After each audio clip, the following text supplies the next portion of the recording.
give my identity variable project presentation on happiness, because lately I've been thinking about it, and I realized that when I first come to meet someone, like that first interaction that I have with them, I oftentimes found myself looking at how happy I thought that person was. Now, I kind of thought that was interesting because when I thought of happiness, I'm like, that's an internal variable. That's something that people oftentimes can't see. But as I go on, I realize that it's becoming less and less difficult for me to realize who I think personally is happy and who isn't. So I kind of realize this is also more of an external variable as well as an internal one. So with that being said, it kind of led me to do my research and have the thesis that religious teachings in American homes bring increased happiness, especially for children in those homes. So before I hop into like all the statistics and all that stuff that proves it one way, I want to hop into the definition of religion. So it's Merriam-Webster that says that service and worship of God or the supernatural is the definition of a religion. Now moving off of that, I looked up all the different types of religions there were and all the different denominations, and altogether there's a rough estimate of about 4,200 religions worldwide, and that's including different denominations. But I kind of want to narrow down the scope, like I said in my thesis, and look at American homes. So when I did that, I realized that there's about 313 different religions and denominations in America alone. Now looking at that, I looked through all the list, and it spans all the way from Christianity all the way over to like Buddhism and all the things in between that you could possibly imagine. So as I looked at these different religions, I noticed that each had either a holy text or something that you could consider like rules or guidelines behind that religion or being a part of it.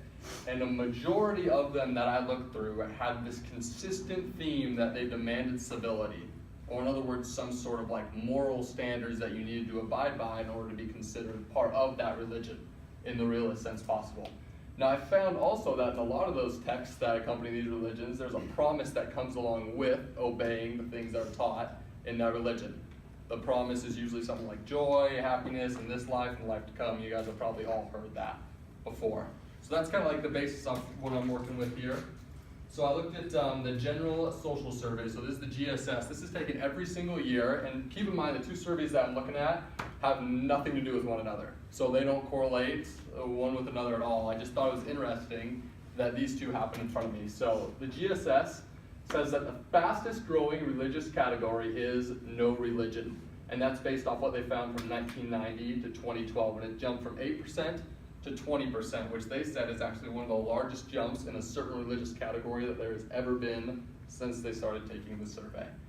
Now I thought that was interesting because I hopped down here and at Columbia University and CUNY grad school performed this survey or this poll, and they recognized that from 2005 to 2015 there was a 6.6% to 7.3% jump in like anxiety and depression among people in America.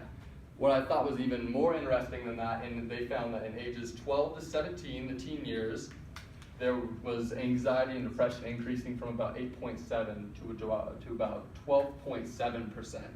Now I think it was you in your presentation that talked about adolescent depression, right? Now what I thought was interesting is that most of the people that took this survey in around 1990, if they probably had some kids a few years after that, they'd probably range in 2015 from about 12 to 17.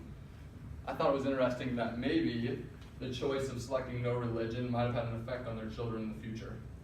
So I also looked at the Oxford Happiness Inventory. It's this survey that's taken all over the world, and they concluded that consistently found religiosity to be associated with happiness. And that's not only taken in America, but that's also taken in places as far as Europe and like in Turkey.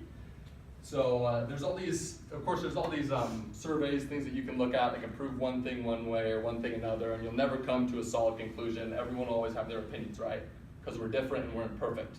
But I'll just tell you guys right now that I've tried it for myself in between the ages of 12 and 17, and I realized that being religious, it does bring a lot of happiness. So I'm grateful for you guys watching.